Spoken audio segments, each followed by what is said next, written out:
আজকে ইলিশ মাছের দারুণ দারুণ আইটেম করেছি আর দারুণ রান্নাও হয়েছে। আর আজকে দারুণ জমিয়ে খাওয়া দাওয়া হবে।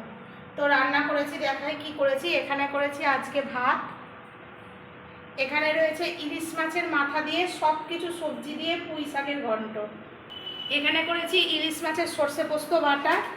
আর ইলিশ মাছের পিসগুলো একদম দারুণ, এই যে সব ডিম ভরা ইলিশ মাছ, এই যে ডিম ভরা ইলিশ মাছ, সর্ষে পোস্ত বাটা। আর এদিকে করেছি যে আমরা একটা পাতলা ঝোল খাই ইলিশ মাছের, এই যে চাল কুমড়ো দিয়ে ইলিশ মাছের পাতলা ঝোল করেছি। কারণ সর্ষে বাটা এক পিস করে খাবো। আমি তো আগে বলি সর্ষে বাটাটা আমাদের বাড়িতে পছন্দ করে ইলিশ মাছটা, কিন্তু খুব একটা বেশি ভালোবাসে না, কিন্তু এই জিরে বাটার ঝোলটা কঠিন ভালোবাসে। আর এই যে একদম করেছি রসগোল্লার চাটনি, মানে হচ্ছে মিষ্টি আমরা। তো খেতে দিয়ে নেব। আজকে এই পর্যন্ত বন্ধুরা, টাটা।